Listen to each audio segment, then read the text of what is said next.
തിരുവനന്തപുരം കോർപ്പറേഷനിൽ ഒഴിയാതെ രാഷ്ട്രീയ നാടകങ്ങൾ. കാപ്പ കേസിൽ ജയിലിൽ കഴിയുന്ന ബി.ജെ.പി. Councillor R. സുഗതന്റെ അംഗത്വം റദ്ദാക്കുന്ന അയോഗ്യതാ ഭീഷണി മറികടന്നിരിക്കുകയാണ് ബി.ജെ.പി. ഭരണസമിതി.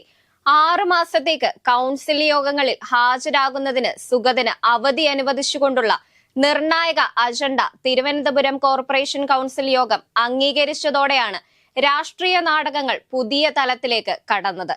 പ്രതിപക്ഷത്തിന്റെ കടുത്ത പ്രതിഷേധത്തിനിടയിൽ 2 സ്വതന്ത്ര കൗൺസിലർമാരുടെയും ഒരു കോൺഗ്രസ് വിമതന്റെയും പിന്തുണയോടെയാണ് ഭരണപക്ഷം അപേക്ഷ പാസാക്കിയത്. മേയർ വി രാജേഷും കാസ്റ്റിംഗ് വോട്ടുമായി അപേക്ഷയെ പിന്തുണച്ചു. കൗൺസിലിൽ ആകെ 51 പേർ അവധി അപേക്ഷയെ അനുകൂലിച്ച് വോട്ട് ചെയ്യുകയായിരുന്നു. ഇതിൽ സ്വതന്ത്രരുടെയും കോൺഗ്രസ് വിമതന്റെയും നിലപാടാണ് ഏറെ നിർണായകമായത്. ഈ സ്വതന്ത്രരെ പൈസ നൽകിയാണോ ഒപ്പം കൂട്ടിയതെന്നുൾപ്പെടെയുള്ള ചോദ്യത്തിന് വി രാജേഷ് വ്യക്തമായ മറുപടി നൽകാൻ തയ്യാറായിട്ടില്ല.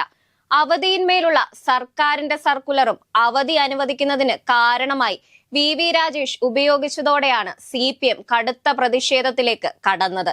ആഭ്യന്തര വകുപ്പിന്റെ പേരിൽ പോയിരിക്കുന്ന ഈ സർക്കുലറിൽ ആഭ്യന്തരമന്ത്രി രമേശ് ചെന്നിത്തലയ്ക്ക് കടുത്ത അതൃപ്തിയുണ്ട്.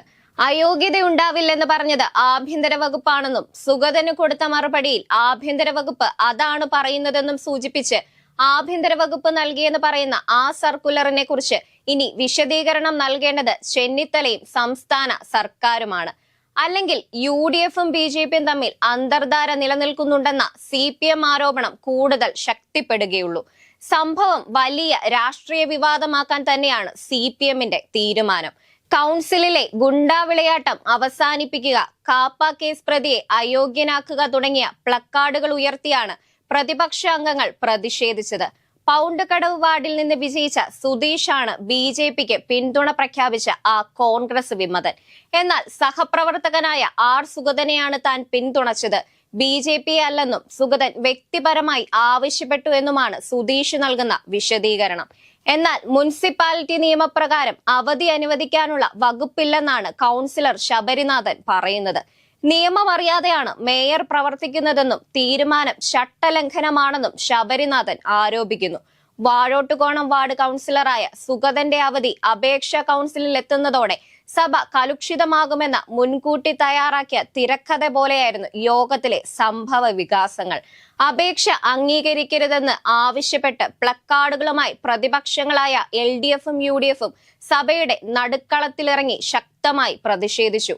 യോഗം ആരംഭിച്ചയുടൻ കേരളത്തിൽ ആദ്യമായി ഡിജിറ്റൽ സെൻസസ് അതിവേഗം പൂർത്തിയാക്കിയ നഗരസഭ എന്ന നേട്ടം കൈവരിച്ച തിരുവനന്തപുരം കോർപ്പറേഷൻ ജീവനക്കാരെയും ഉദ്യോഗസ്ഥരെയും കൗൺസിൽ ആദരിച്ചിരുന്നു. എന്നാൽ അജണ്ടകളിലേക്ക് കടന്നതോടെ കൗൺസിൽ ഹാൾ സംഘർഷഭരിതമായി. പ്രക്ഷോഭ സാധ്യത മുന്നിൽ കണ്ട് മാധ്യമങ്ങൾ കൗൺസിൽ ഹാളിലേക്ക് പ്രവേശിക്കരുതെന്ന് മേയർ അഭ്യർത്ഥിച്ചിരുന്നു. 1994 കേരള മുനിസിപ്പാലിറ്റി നിയമത്തിന്റെ 91 വകുപ്പ് പ്രകാരം അനുമതിയില്ലാതെ തുടർച്ചയായി 3 കൗൺസിൽ യോഗത്തിൽ പങ്കെടുക്കാതിരുന്നാൽ അംഗം അയോഗ്യനാകും.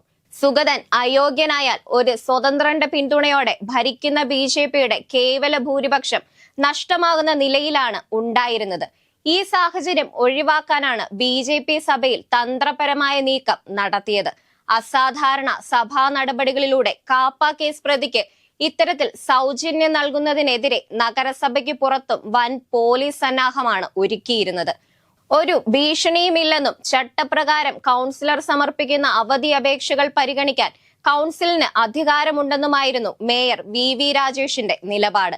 എന്നാൽ ഗുരുതരമായ കാപ്പ കേസിൽ ജയിലിൽ കിടക്കുന്ന ഒരാൾക്ക് എങ്ങനെയാണ് നഗരസഭ അവധി ഇളവ് അനുവദിക്കുകയെന്ന് LDFും UDFും ഒരേ സ്വരം ഉയർത്തി ചോദ്യം ചെയ്തു.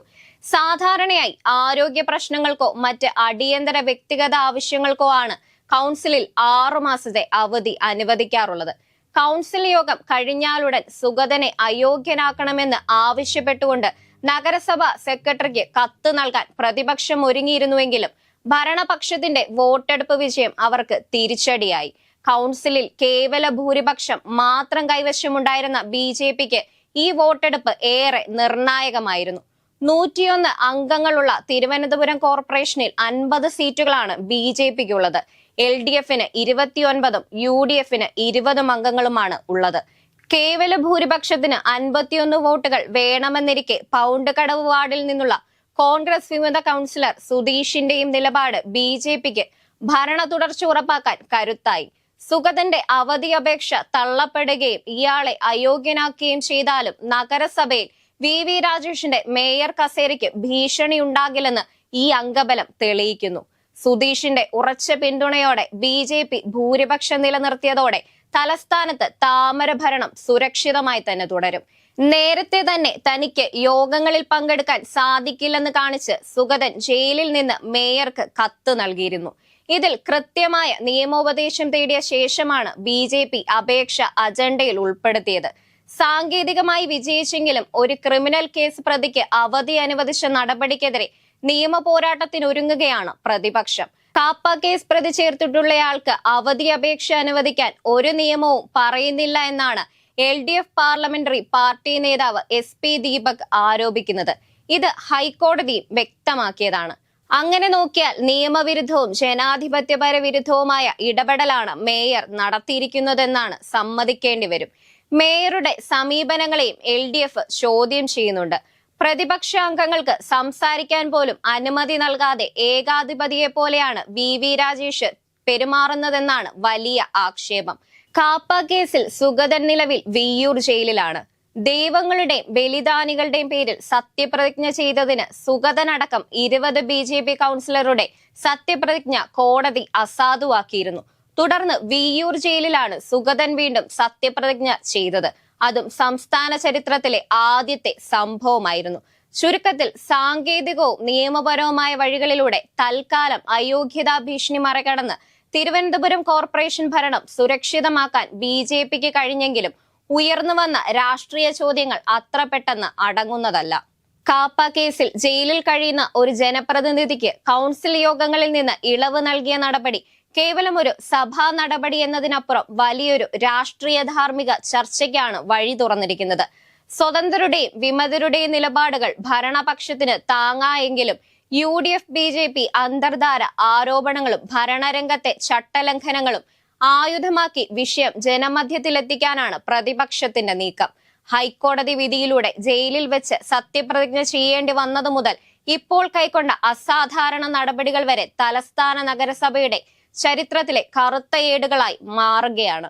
വോട്ടെടുപ്പിലെ ഈ താത്കാലിക വിജയം ഭരണസമിതിക്ക് ആശ്വാസമാണെങ്കിലും ഭരണഘടനയും നിയമവാഴ്ചയും ഉയർത്തിപ്പിടിക്കേണ്ട ഒരു തദ്ദേശ സ്ഥാപനത്തിൽ നിന്നുണ്ടായ ഈ നീക്കം വരും ദിവസങ്ങളിൽ വലിയ നിയമ പോരാട്ടങ്ങൾക്കും ജനകീയ വിചാരണകൾക്കും വഴിവെക്കുമെന്ന കാര്യത്തിൽ സംശയമില്ല.